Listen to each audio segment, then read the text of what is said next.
5 toxic habits every girl should quit because, we all have these habits we're not proud of. So let's break them down and say goodbye to them for good. Negative self-talk. You know that shadow in your head that tries to get under your skin and ruin your day? The one that says your dreams are stupid or you're so terrible at this. Rude. The shadow is the meanest, ugliest, and frankly annoying as hell. The truth? That shadow is a liar. It knows it gets to live when you give it life and tries to get all of your attention to make you feel small and weak. Do not let it. You are strong, powerful, the coolest, the baddest, the sweetest, and next time that shadow shows up, you get to decide to say, no, you're wrong. You're a liar. I'm doing my best and that is more than enough. Comparison. The world makes it so easy to compare yourself to others, and sometimes it makes you feel terrible about your own life. I fall into that trap all the time. Social media is a carefully curated, unrealistic representation of the human existence. Do not compare your entire life to the very best cherry-picked highlights of someone else. This is what I see, and this is what is happening. But I'm trying something different. Radical love and acceptance for myself, just as I am. There's something incredibly powerful about saying,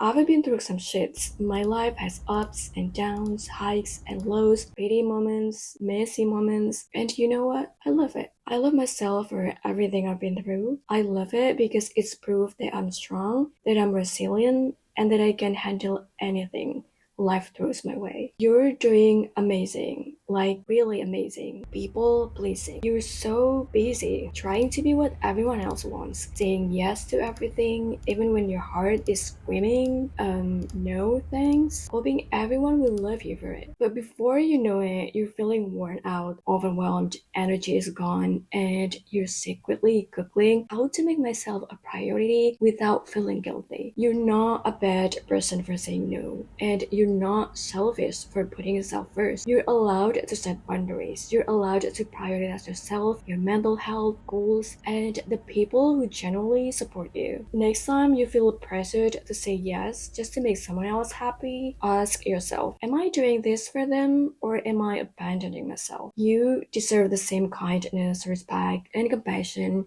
you give to everyone else. Overthinking. It's like having a tiny hamster running on a wheel in your brain, spinning round and round and round, making everything seem way more complicated than it actually is. You end up imagining all sorts of crazy things. What if I mess up this presentation? What if they don't like me? Or did I sound weird? That little hamster is a little toxic because it keeps you stuck in the past or worrying about the future instead of living in the moment. So remind yourself, you're not a hamster. It's okay to slow down. Take a deep breath and let go. Focus on what you can control right now and keep moving forward. Procrastination. It's my old frenemy. You tell yourself just 5 more minutes of scrolling, it's fine, or I'll do it tomorrow. And suddenly tomorrow turns into next week and your task is still staring at you like, excuse me, I am still here. The more you delay, the more you build up this giant mountain of tasks, and then you're stressed. Stop and say, I'll just do this task for 5 minutes, and if I still hate it, I can stop. You'll usually end up finishing it. That's going to feel so good. So, which habit are you kicking out of your life first in 2025? I'm curious. Drop it in the comments.